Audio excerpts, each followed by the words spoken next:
To finish this simple biped recipe off and not get wrapped up into the face and the hands and fingers and feet and toes, let's just make really simple shapes so that you have something to test with and see how the process goes. We'll go back and do some very detailed step-by-step processes for the hands, feet, and face. But for now, let's just go ahead and go to face mode. Let's grab these faces at the top. Remember, mark you drag more than you need. Hold down Control, minus sign pops up, take away. Easy peasy. Got it. So the extrude tool's right here. Switch immediately over to the move tool and bring it up. R to scale. Now the scale is going to get weird because I have symmetry turned on still. Symmetry is also available through here. So if I go to Q and then back to R, I can scale. So once you're working with this, you don't really need symmetry.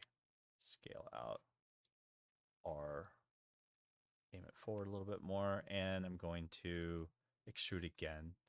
Switch over to W, not use the extrude tool, and pull up. And that is okay for right now. I'm just going to give it a head. For the hands and feet, if I go to edge here, now I do want to turn symmetry back on. Object X. X, remember, is left to right. Right down here, you see a little button. RGB is XYZ. Red, R is X. RGB, XYZ. So I go to the wrist, and if I double click on the edge, it's going to do the loop all the way around.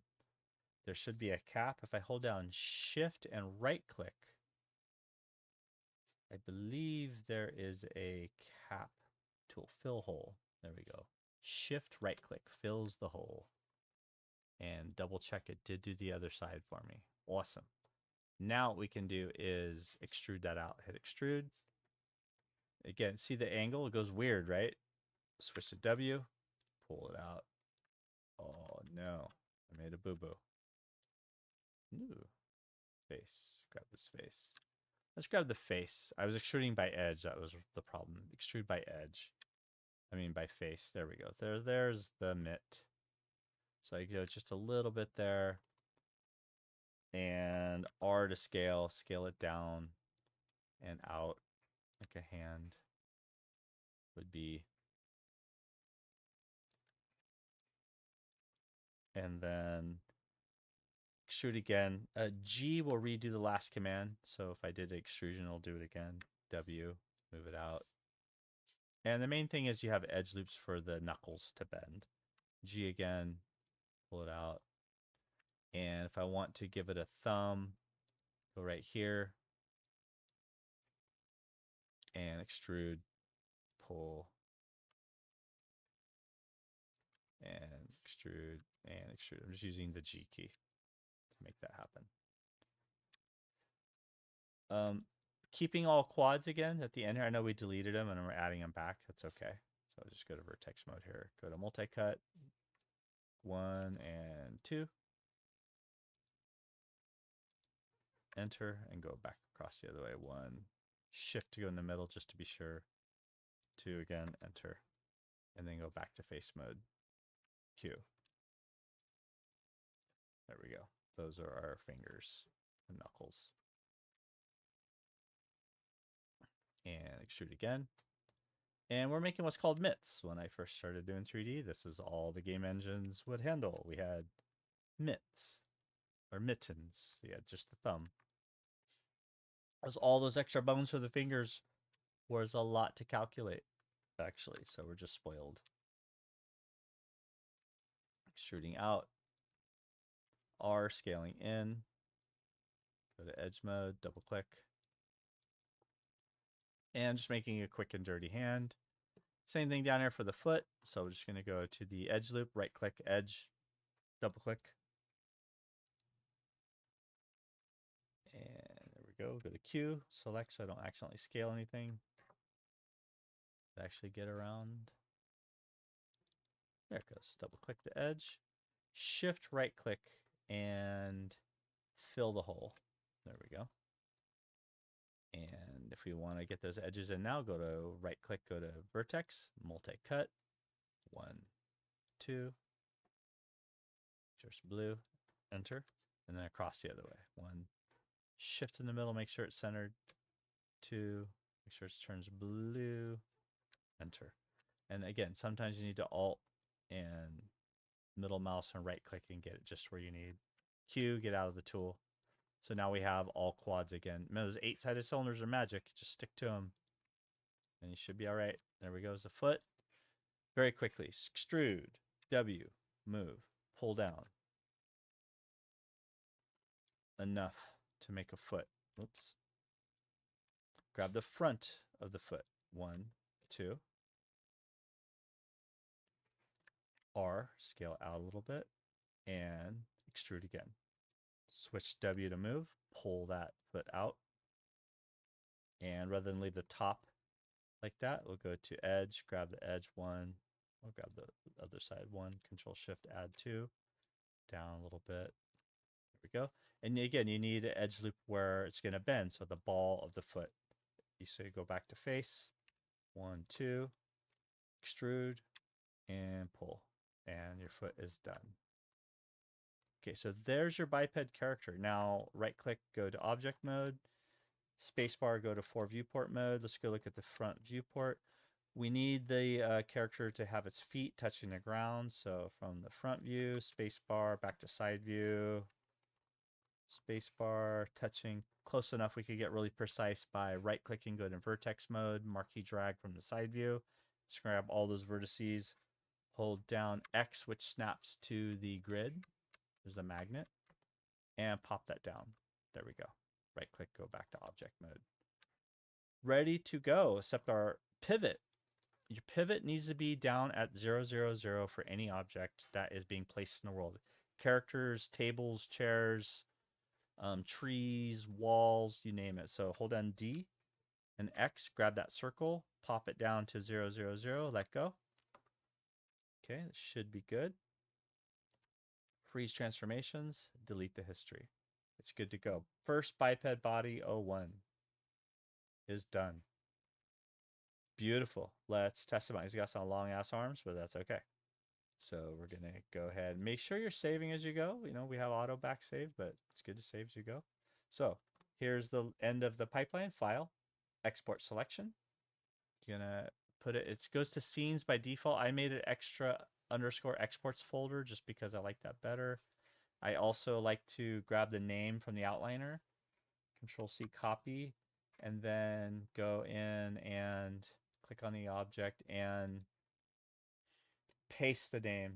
If you're doing good naming conventions, it's good to get the exact name you want and keep your names consistent. So first biped body, female body base, that's an older one, FBX. This one's FBX or OBJ. Should be at the bottom. OBJ export FBX. OBJ is an object. It's the most simple format for 3D. You can open it in Notepad and look at every vertex in 3D space. It'll give it XYZ coordinate. FBX is Autodesk's proprietary format for 3D models. So let's go with FBX for now. Export selection. I didn't mention in the export selection on the dialog box. Geometry, smoothing groups is on, smooth mesh and references on. Animation unchecked. Camera unchecked. We don't need animation. We don't need cameras. We don't need lights. We do not need audio. We do need embed media.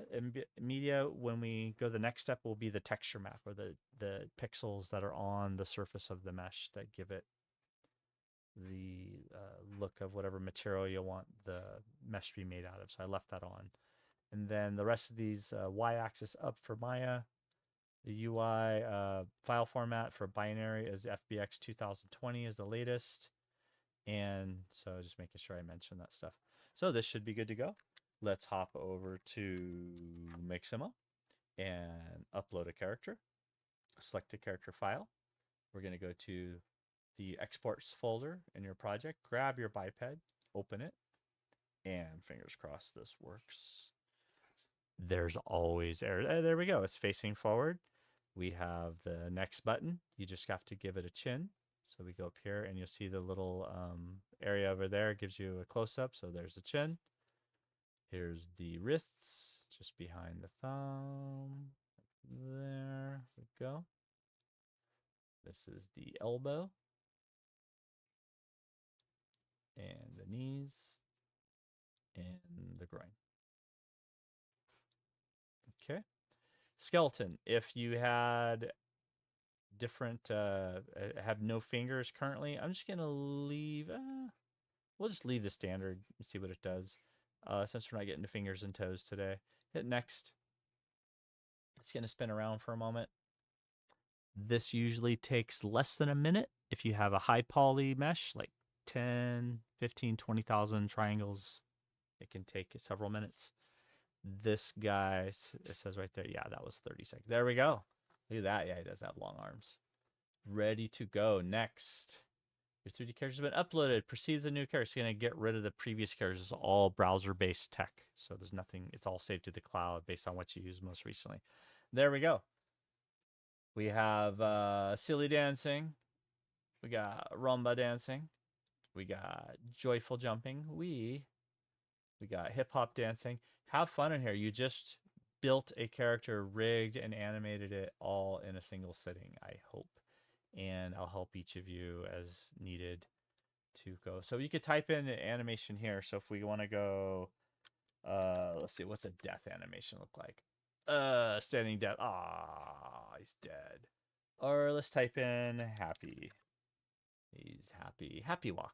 Hey, if you want him to walk in place, just click on the in place button. That's what you, yay, happy, happy.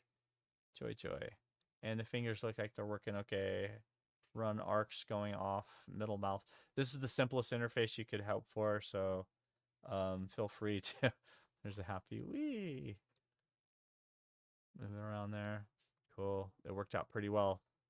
Okay, so if you get this done, then you've kind of completed one of the main pipelines which is needed for film, animation, and gaming, which is to design and create a character, rig it and animate it, and put the animations in and make sure it works right before you do a bunch of detail. So that's it for today.